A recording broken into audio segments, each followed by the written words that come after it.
Dukung dakwah ini terus mengudara. Kajian gratis ini berjalan atas izin Allah dan dukungan tulus dari Anda. Bersama kita sebarkan kebaikan seluas-luasnya. Yuk jadi bagian dari tim kebaikan kami dengan mendukung operasional dakwah. Jazakumullahu khairan kasiran. Bismillahirrahmanirrahim. Alhamdulillahi rabbil alamin. Allahumma salli wa sallim wa barik ala Muhammad wa ala ali Muhammad. Allahumma inna nas'aluka ilman nafi'a wa rizqan tayyiba wa amalan mutaqabbala. Rabbana taqabbal minna innaka antas sami'ul alim wa tub 'alaina innaka antat tawwabur rahim. Allahumma ansuril mujahidin warhamil mustad'afin wa dammir a'da'ad din wa tmish 'ala amwalihim amin ya rabbal alamin. Alhamdulillah kaum muslimin rahimakumullah. Kita lanjutkan pengkajian hadis dari kitab Al-Mi'ah An-Nafi'ah.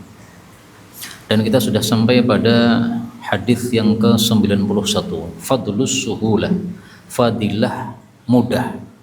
Maksudnya mudah di sini adalah mudah di dalam bermuamalah bersama manusia. Jadi dalam bab-bab dunia, bukan dalam bab-bab agama. Kalau dalam bab agama kita harus keras, Pak. Haram ya haram, ya halal ya halal. Tidak bisa, Pak, kita tunduk kepada manusia untuk mengikuti keridhaan mereka, nggak bisa. Tapi kalau dalam bab muamalah, maka hendaklah kita suhulah, mudah.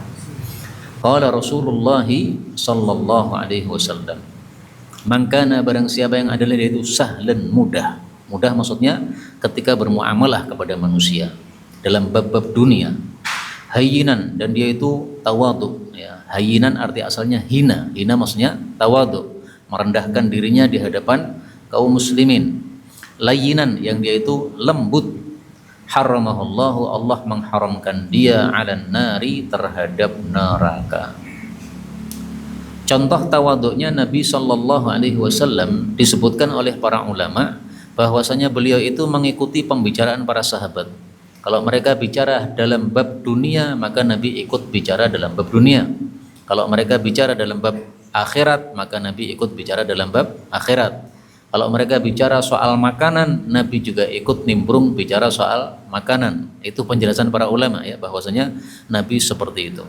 Sehingga ngobrolkan makanan, ngobrolkan dunia itu gak masalah, Pak. Yang penting apa yang diobrolkan itu arahnya kemana, ya. Kalau Nabi ngobrolkan makanan dunia bukan karena kecintaan kepada makanan dan dunia tadi, tetapi membicarakannya yang sesuai dengan adab Islam atau syariat Islam. Berikutnya 92, fadlu, fadilah intidhari, menunggu as-salati, salat fil masjidi, di dalam masjid. Kata-kata di dalam masjid ini mengeluarkan kondisi yang apabila kita menunggunya di luar masjid, Pak. Panjenengan nunggu qomat tapi di luar masjid, enggak kena hukum ini. Yang kena hukum ini adalah kalau menunggunya di dalam masjid. Qala Rasulullah sallallahu alaihi wasallam, man kana, barang siapa yang adalah dia fil masjid, di dalam masjid bukan di luar, yantadhiru shalah, dia menunggu salat, fahuwa, maka dia itu fis salati, di dalam salat, maksudnya di dalam pahala salat, malam yuhdits, selama dia tidak hadas atau tidak buang angin atau dia tidak batal. Hadis ini menghasung kita untuk berada di masjid menunggu sholat. Menunggunya itu bagaimana contohnya? Misalnya dari ba'da maghrib sampai isya kita tidak pulang, nah, itu termasuk yantadhirus shalah, menunggu sholat. Misalnya lagi kita datang setelah azan, kemudian sholat sunnah kita menunggu qomat, nah itu termasuk yantadhirus shalah. Misalnya lagi kita datang ke masjid hari Jumat jam 10 atau jam 11 menunggu adzannya muadzin jam 12, nah itu termasuk yantadhirus shalah. Tapi ini semuanya syaratnya dua, ya. Syarat pertama, menunggunya itu fil masjid, di dalam masjid. Syarat yang kedua, lam yuhdits, dia belum hadas. Salah satu dari dua syarat ini kalau tidak terpenuhi, maka dia tidak mendapatkan fadilah di sini, yaitu fis salati. Nunggunya di luar atau di situ barat masjid, nggak dapat. Atau dia menunggu dalam masjid tapi hadas, nggak dapat. Berarti kalau hadas gimana? Kalau hadas keluar lagi, kemudian berwudu, balik lagi. Fadlut tauhidi, fadilah tauhid. Qala Rasulullah sallallahu alaihi wasallam, man barang siapa yang laqi Allah, berjumpa dengan Allah, maksudnya mati, la yusyriku bihi syai'an, tidak menyekutukan dengan Allah sesuatu apapun, dakhalal jannah, pasti masuk jannah. Ini adalah hadis yang merupakan angin segar untuk kita semuanya, karena ternyata masuk jannah mudah, yang penting tidak membawa syirik. Mati tahu? Apakah berarti langsung masuk jannah, Pak? Bukan langsung. Kata-kata dakhala itu jangan diartikan langsung, tapi pasti. Bedanya langsung dengan pasti apa? Kalau langsung itu berarti tanpa neraka, langsung surga. Tapi kalau pasti, ini belum tentu tanpa neraka, Pak. Bisa jadi masuk neraka dulu untuk dihapuskan dosa-dosanya, tapi akhirnya nanti masuk surga. Makna ini bahwasanya bisa saja mampir dulu ke dalam neraka disebutkan dalam hadis yang lain. Wa in asabahu ma asabahu. Rasul sallallahu alaihi wasallam bersabda, siapa yang terakhir ucapannya adalah la ilaha illallah sebelum mati, pasti masuk jannah pada suatu hari nanti. Wa in asabahu qabla dzalika ma asabahu. Meskipun mengenai dia sebelum masuk jannah tadi sesuatu yang mengenai dia, yaitu siksa neraka. Bisa saja masuk dalam neraka, bisa, terserah Allah kan. Intinya kalau orang itu punya dosa tidak diampuni, ya pasti masuk ke dalam neraka. Tapi kalau diampuni ya masuk ke dalam surga langsung. Mudah-mudahan semua kita masuk surga tanpa hisab, tanpa adab. Amin ya rabbal alamin.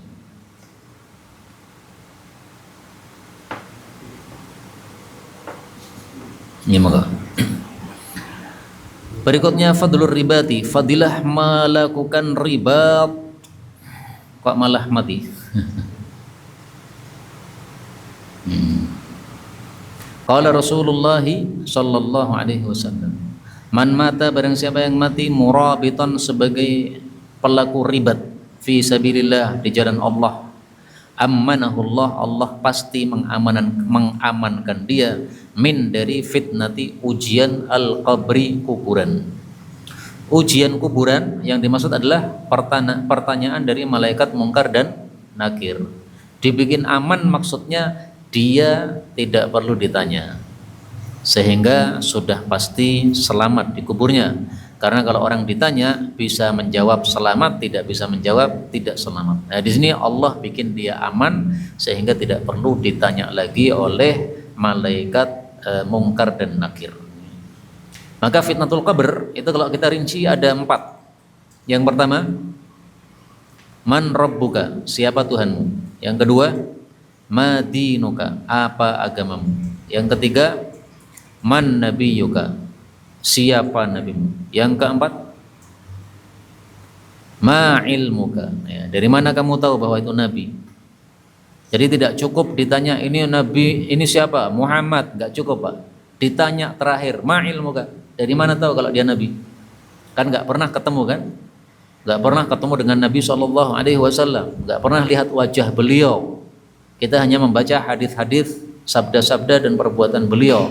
Kok bisa tahu itu nabi? Nah, ini perinciannya ada 4 pertanyaan. Yang paling sering 3 pertanyaan, tapi kita temukan dalam hadis yang sahih ada 4 kalau kita mau jabarkan. Berikutnya 95. Oh, ini apa karena aneh, Pak ya? Karena agak apa namanya istilahnya agak gantung gitu.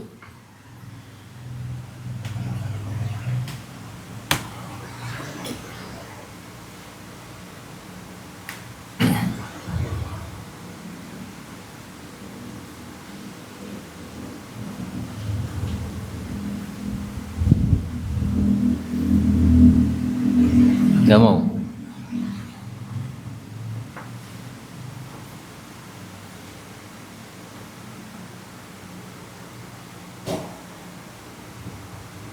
Nggak mau juga. Ya udah. 95. Fadlu fadilah al-manhi, memberikan pinjaman. Wa hidayatit thariq, dan memberikan petunjuk jalan. Qala Rasulullah sallallahu alaihi wasallam, man, barang siapa yang manaha, meminjamkan, min hatawarikin, pinjaman perak. Maksudnya apa? Uang ya. Karena zaman dulu uangnya adalah rata-rata perak atau dirham. Ada juga yang dinar, tapi keseharian lebih banyak dipakai perak. Atau min hatalabanin, pinjaman susu. Au ahda zuqaqan, atau memberikan petunjuk gang jalan. Fahuwa, maka dia itu pahalanya ka'id kina samatin, seperti memerdekakan nyawa, yaitu memerdekakan budak. Hadis ini menunjukkan bahwa memberikan manihah, pinjaman, baik berupa warik perak atau uang rupiah kalau kita, atau berupa laban susu, maka fadilahnya sangat besar. Meminjamkan uang semua kerja udah paham. Jadi ada orang butuh duit, kita pinjamkan. Butuh berapa? 10 juta nih, 10 juta. Itu minah hatawarik. Kalau meminjamkan laban susu maksudnya gimana? Karena susu itu tidak bisa dipinjamkan, Pak. Bisanya diminum. Nah, maka jawabnya adalah ini maksudnya meminjamkan kambing untuk diperah susunya. Jadi dia sedekah susu meminjamkan kambing. Maka kalau diterjemahkan min hatalabanin, terjemah yang dimaksud oleh Nabi adalah meminjamkan kambing untuk diambil susunya secara gratis. Bukan susunya yang dipinjamkan, nggak bisa dipinjamkan, nggak bisa. Kalau ahda zuqaqan ini jelas ya. Ada orang tanya jalannya kemana, dia nggak tahu, nah kita beritahu jalannya ke sana, ke arah sana. Ini pahalanya besar, seperti itqu nasama, memerdekakan nyawa atau budak. Ada dua istilah. Pertama, fakku raqabah. Yang kedua, itqu nasama. Fakku raqabah, melepas budak. Itqu raqabah, membebaskan budak. Bedanya apa? Perhatikan bedanya. Kalau fakku raqabah itu adalah kita membantu. Kamu budak, ya. Pengen merdeka, ya. Berapa harganya? 100 juta. Ini saya bantu 90 juta. Terus dia tinggal nambah berapa? 10 juta, bebas. Nah, itu namanya fakku raqabah. Kalau itqu nasamah ini kita bebaskan total, Pak. Kamu berapa harganya? 100 juta. Baik, saya beli. Setelah kita beli 100 juta jadi milik kita, kemudian kita bebaskan. Seperti perbuatan Aisyah kepada Barirah. Harganya berapa? 100. Baik, saya bayar 100. Kemudian oleh Aisyah dimerdekakan total. Nah, itu namanya itqu nasamah. Kalau sebagiannya itu namanya fakku raqabah.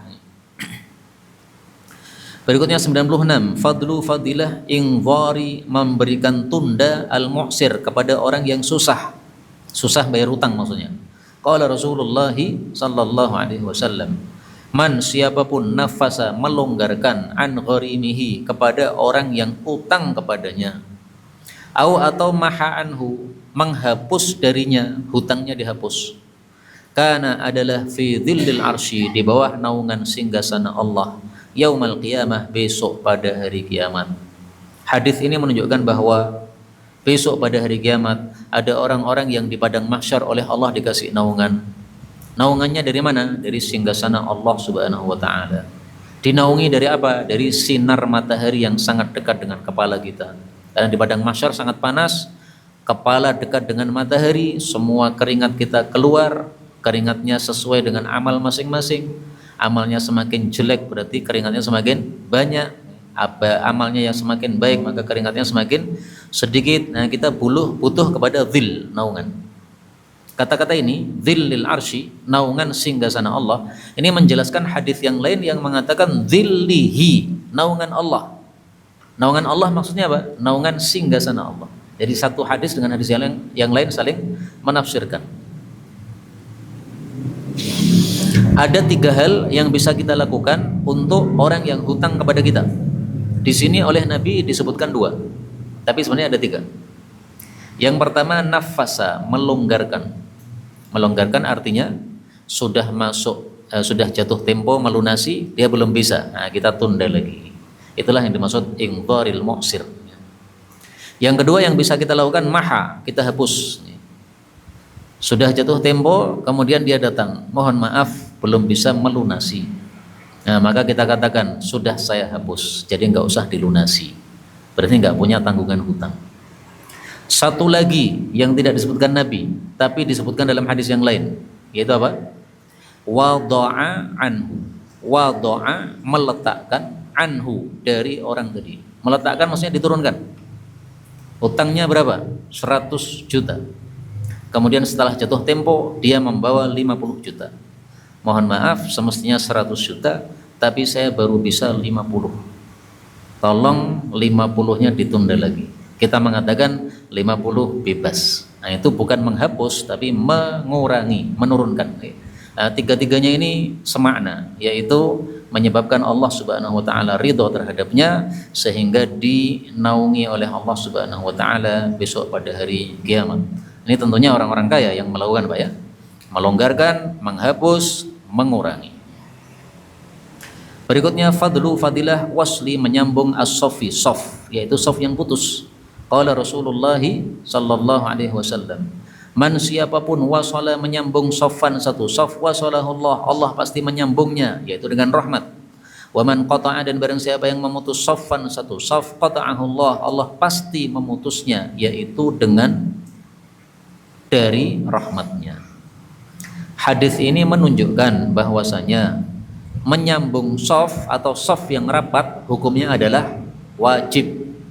Karena kalau tidak disambung alias putus, itu menyebabkan Allah putus rahmat. Berarti hukumnya rapat adalah apa? Wajib. Tapi memang ini masalah khilafiyah, Pak. Sebagian ulama berpendapat merapatkan sof dan meluruskan sof, dua hal ini hukumnya semuanya sunnah. Yang mengatakan sunnah dalilnya adalah fa inna taswiyatas sufufi min tamami as-shalah. Meluruskan shaf termasuk kesempurnaan salat. Nah, kesempurnaan itu berarti nggak wajib. Sama dengan pakai peci, ini kesempurnaan saja. Seandainya saya kajian begini tanpa peci, ya nggak dosa. Tapi kan kurang cong seorang ustadz tanpa peci bicara, kurang meyakinkan. Apalagi jenggotnya dikit gini, nggak meyakinkan belas. Nah, yang paling cakep ya jenggotnya banyak, pakai sorban, bajunya putih, mantap sekali. Nah, tapi itu tidak wajib, semuanya tidak wajib. Kemudian kadang-kadang menyambung soft, kadang-kadang ya, menjadi tidak wajib apabila ada madharat padanya. Misalnya ada orang kakinya sakit, Pak. Kalau kita tempeli, sakitnya itu di samping kakinya. Kita tempeli sakit sekali dia. Nah, di situ jadi tidak wajib untuk menempelkan. Bahkan jangan ditempelkan. Karena kalau ditempelkan akan menjadi madharat. Kaidahnya adalah la dharar. Tidak boleh berbuat madharat. Nah, maka jangan ditempelkan. Dia sakit. Kemudian kata-kata wasalahullah disambung oleh Allah, ini dijelaskan oleh para ulama, maksudnya disambung dengan rahmat. Kenapa dijelaskan dengan rahmat? Padahal di sini tidak ada kata-kata rahmat, nggak ada kata-kata rahmat, nggak ada. Karena dalam hadis yang lain Rasulullah Shallallahu Alaihi Wasallam bicara bahwasanya ar-rahim minar rahman, bahwasanya rahim atau kerabat itu adalah satu cabang dari ar-rahman yang maha rahmat. Nah, siapa yang menyambung rahimnya maka disambung oleh Allah dengan rahmatnya. Nah, maka disamakan oleh para ulama, berarti di sini disambung dengan rahmatnya. Maka ini termasuk salah satu contoh menafsirkan hadis dengan hadis yang lain, karena satu hadis saling menafsirkan dengan hadis yang lain. 98 fadlu fadilah hifdzi, menjaga al-ajwafain, dua yang rongga, dua yang berlubang. Qala Rasulullah sallallahu alaihi wasallam, man siapapun waqahullahu, yang Allah menjaganya dari syarra, keburukan, ma baina lahyai, apa yang di antara dua tulang rahang. Berarti maksudnya apa? Mulut, lisan.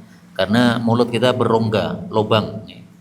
Yang kedua wasyarra, dan keburukan, ma baina rijlai, apa yang di antara kedua kakinya. Berarti maksudnya apa? Kemaluan. Karena kemaluan juga ada lubangnya, ada farjinya di situ. Maka pasti dakhalal jannah, masuk ke dalam jannah. Hadis ini menunjukkan bahwa dua hal ini perlu dijaga. Kalau tidak dijaga bisa masuk neraka. Mulut menyebabkan masuk neraka. Bahkan mulut bisa menyebabkan murtad. Laqad kafaral ladzina qalu innallaha tsalitsu tsalatsah. Kafir orang yang mengatakan Allah ada tiga. Makanya umat Islam tidak boleh mengucapkan selamat Natal, karena kalau mengatakan selamat Natal itu bermakna kita mengakui adanya Tuhan melahirkan, padahal tidak mungkin Tuhan melahirkan. Maka orang yang mengatakan selamat Natal padahal dia paham apa maksudnya itu, dia sudah murtad, na'udzubillahi min syarri dzalik. Nah, rata-rata orang itu mengucapkan selamat Natal kepada tetangganya yang kafir itu karena tidak paham, Pak, apa arti Natal, nggak paham. Silahkan dipelajari apa arti Natal, karena Natal itu bukan dari bahasa Indonesia tapi kemudian masuk ke dalam bahasa Indonesia. Kemudian yang kedua adalah menjaga kemaluan. Dan mulut ini kata Nabi SAW adalah barang yang paling berkah atau paling menyebabkan untung dan paling menyebabkan celaka. Paling menguntungkan ya mulut, paling mencelakakan juga mulut. Beliau mengatakan aymanumri'in wa ashamuhu, yang paling membuat untung dan yang membuat celaka itu adalah ma baina lahyai, sesuatu yang diantara kedua rahangnya, yaitu mulut. Sehingga dengan mulut kita bisa beruntung masuk surga, dan dengan mulut kita bisa celaka masuk ke dalam neraka. Dan ini sangat mudah kan, kita menggunakan mulut kita untuk apapun juga. Mau dzikir bisa, mau tasbih bisa, mudah sekali masuk surga dengan mulut. Sebagaimana juga mudah sekali masuk neraka dengan sebab mulut kita. Berikutnya 99, fadlu fadilah al-amali salih, amal yang baik. Definisi amal saleh adalah amal yang diridhai oleh Allah Subhanahu wa taala. Dengan kata lain, amal yang menyebabkan kita semakin dekat sama Allah Subhanahu wa taala. Qala Rasulullah sallallahu alaihi wasallam, man yatazawwad, barang siapa yang berbekal fid dunya, di dunia, yang fa'hu, maka dia akan bermanfaat kepadanya bekal tadi fil akhirat, di akhirat kelak. Yang berkaitan dengan bab adalah kata-kata apa? Yatazawwad, berbekal, yaitu berbekal dengan amal. Jadi bekal untuk menuju akhirat cuma satu, Pak, amal, nggak ada yang lain. Mau berbekal dengan harta, harta nggak dibawa.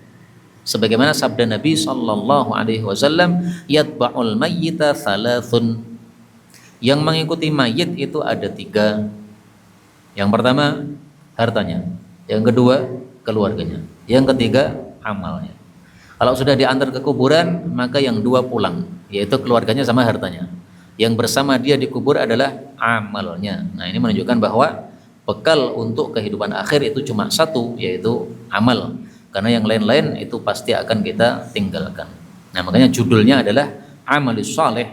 Sementara tidak ada kata-kata amal saleh dalam hadis ini, karena sudah terwakili dengan kata-kata yatazawwad. Karena itu ada ungkapan ulama mengatakan ad-dunya mazra'atul akhirah. Dunia adalah ladang untuk mencari akhirat. Jadi kita nanam apa ya nanti hasilnya itu, Pak. Kita punya ladang, nanamnya jagung, ya panennya jagung. Nanamnya padi, ya panennya beras. Apapun yang kita tanam, ya panennya apa yang kita tanam tadi. Demikian juga di dunia, panennya di akhirat sesuai dengan apa yang ditanam di dunia. Ditanam keburukan, panen keburukan. Ditanam kebaikan, panen kebaikan. Semoga semua kita masuk surga tanpa hisab, tanpa adab. Amin ya rabbal alamin. Berikutnya 100, fadlu fadilah at-ta'affuf, menjaga diri anis soal, dari minta-minta. Jadi kalau bisa itu tidak minta sama sekali kecuali kepada Allah. Lapar, nggak usah minta sama manusia, minta sama Allah. Karena Allah itu maha kaya, dan kalau diminta senang. Kalau manusia tidak ada yang maha kaya, dan manusia kalau diminta tidak senang. Maka kalau kita minta kepada manusia itu aneh. Kenapa mintanya kepada manusia padahal manusia nggak suka diminta? Kenapa mintanya pada manusia padahal dia tidak kaya? Minta sama Allah Subhanahu wa taala. Qala Rasulullah sallallahu alaihi wasallam, man, siapapun, yatakaffal, menjamin, li, kepada saya, alla yas'alan nasa syai'an, bahwa dia tidak minta kepada manusia sesuatu apapun juga, atakaffal lahu, saya pun jamin untuk dia, bil jannah, dengan masuk jannah. Akhirnya perawi hadis ini yaitu Thauban, dia angkat tangan, saya ya Rasulullah. Maka Rasulullah katakan lagi, siapa yang mau menjamin kepada saya tidak minta kepada manusia, saya jamin masuk jannah. Thauban angkat tangan lagi, saya ya Rasulullah. Maka Thauban ini setelah itu apapun tidak pernah minta kepada manusia. Kadang dia naik di atas onta, kemudian tongkatnya atau cambuknya jatuh, itu nggak minta, Pak, tolong diambilkan, enggak. Dia turun lagi untuk minta untuk ngambil, supaya la yas'al, tidak minta kepada manusia. Maka Thauban ini termasuk dari sahabat Nabi yang dijamin masuk surga. Sehingga yang dijamin itu tidak hanya 10. Saya sudah kumpulkan dalam satu kitab, judulnya Thalathun Mubasysyarun. 30 orang dijamin masuk surga. Salah satunya Thauban. Dalilnya hadis ini. Meskipun ini tidak terkenal Thauban ini ya, tapi hadisnya sahih, sehingga harus kita percayai adanya hal tersebut. Adapun 10 yang dijamin masuk surga, itu 10 orang yang memang punya fadilah tinggi di hadapan Allah Subhanahu wa taala, sehingga namanya langsung disebutkan Nabi dalam satu kalimat. Dalam satu ceramah begini, tiba-tiba Nabi menyebutkan 10 orang. Ini orang-orang utama semua. Nah, sehingga Thauban ini meskipun termasuk yang dijamin masuk surga, tapi derajatnya di bawah dari 10 yang dijamin masuk surga tadi.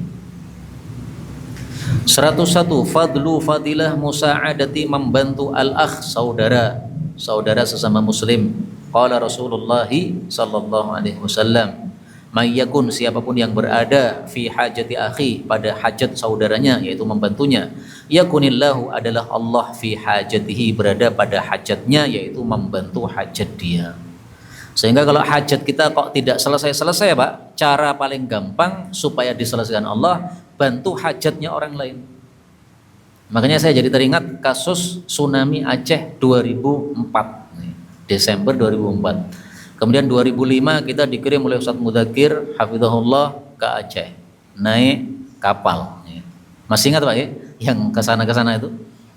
Nah, kemudian setelah pulang dari Aceh itu ada yang tanya kepada saya, piye kapan lulus orang lulus kocok-kocokmu setelah dari Aceh itu sukses. Saya tanya, sukses apa? Ada yang sudah tua belum menikah, setelah dari Aceh itu kemudian mudah dapat istri, Pak. Ada yang sebelum ke Aceh itu tidak punya pekerjaan, setelah dari Aceh bisnisnya sukses. Jadi masya Allah, lah kowe kok lulus itu, kata teman-teman waktu itu dari Klaten kalau nggak salah, tanya kepada saya waktu masih di pesantren. Nah, itu mengingatkan kepada kita hadis ini. Kenapa disukseskan oleh Allah? Kenapa dikasih pekerjaan oleh Allah? Karena membantu hajat saudara-saudaranya yang terkena musibah, terdampak tsunami. Nah, oleh Allah kemudian dimudahkan hajat-hajatnya. Itu contohnya yang paling gampang. 102 fadlu fadilah mimbarin nabiyyi, mimbarnya Nabi Muhammad sallallahu alaihi wasallam. Qala Rasulullah sallallahu alaihi wasallam, mimbari hada, mimbarku ini, ala tur'atin min tura'il jannah, di atas satu tur'ah. Tur'ah itu apa? Tur'ah itu adalah babin, pintu.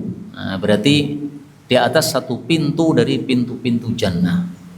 Terus maksudnya apa? Mimbar Nabi di atas satu pintu dari pintu jannah.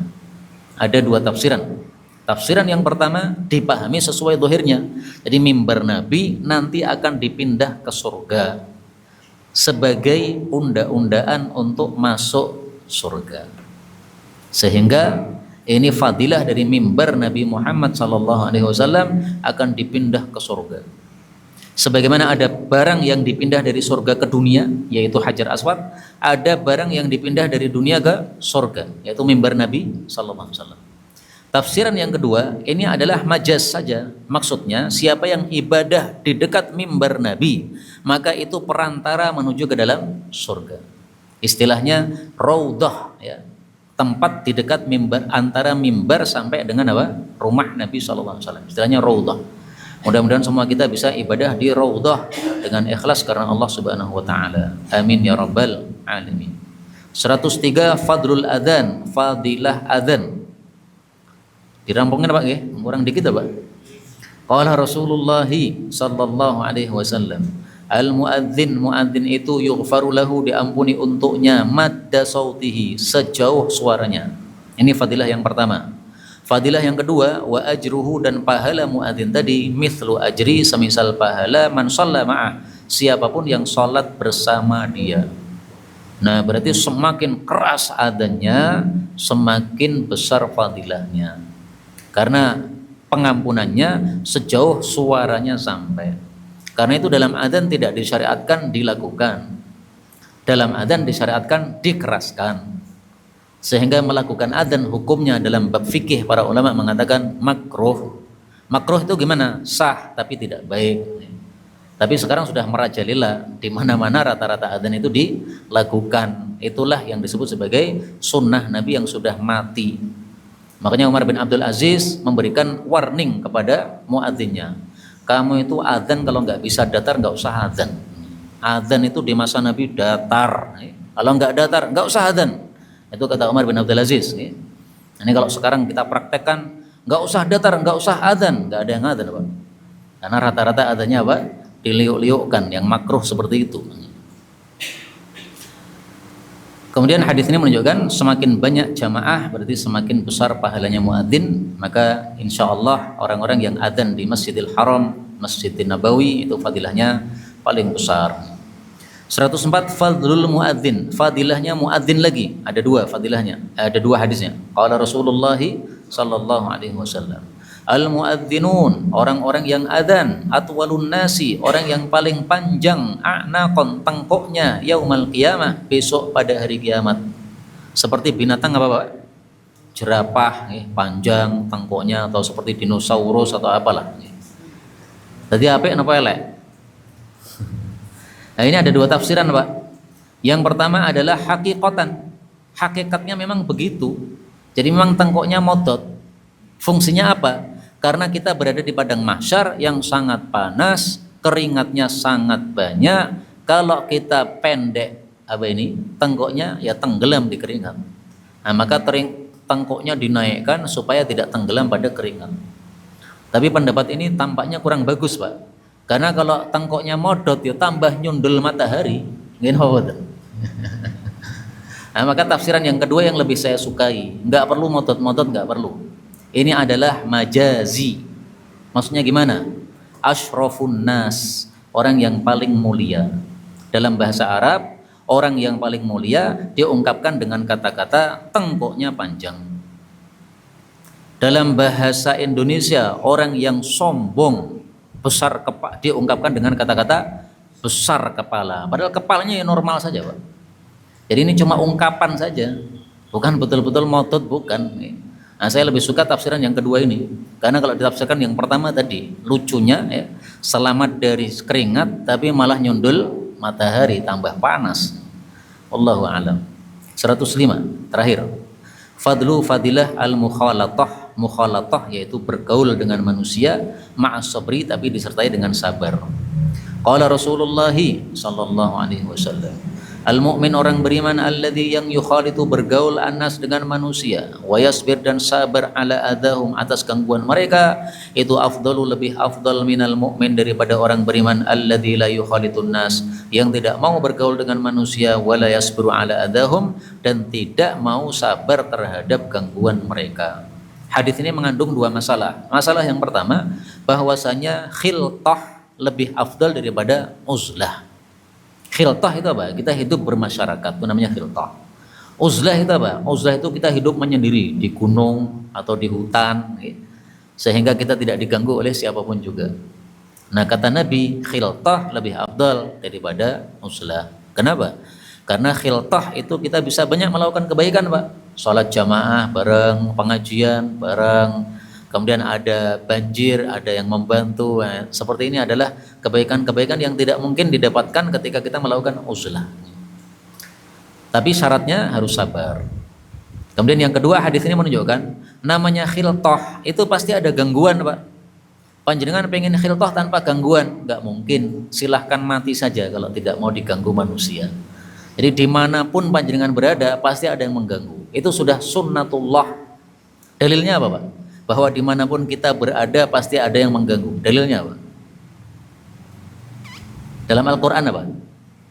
Waja'alna ba'dakum li ba'din fitnatan atasbirun. Ini udah sunnatullah. Kami jadikan sebagian kalian untuk sebagian yang lain sebagai ujian. Sabar tidak? Kalau tidak mau sabar ya sudah, nggak usah hidup di dunia. Memang itu konsekuensi dari hidup, itu pasti ada gangguannya. Inilah yang dapat kita baca secara cepat pada pertemuan kali ini, dan alhamdulillah dengan cara seperti ini kita sudah menghatamkan kitab yang sudah setahun kita pelajari. Mudah-mudahan apa yang kita pelajari ini diterima oleh Allah Subhanahu wa taala dan bisa kita mengamalkannya dalam kehidupan keseharian sehingga Allah Subhanahu wa taala lebih memberkahi dalam kehidupan kita. Wallahu taala a'lam bishawab. Walhamdulillahirabbil alamin. Dukung dakwah ini terus mengudara. Kajian gratis ini berjalan atas izin Allah dan dukungan tulus dari Anda. Bersama kita sebarkan kebaikan seluas-luasnya. Yuk jadi bagian dari tim kebaikan kami dengan mendukung operasional dakwah. Jazakumullahu khairan kasiron.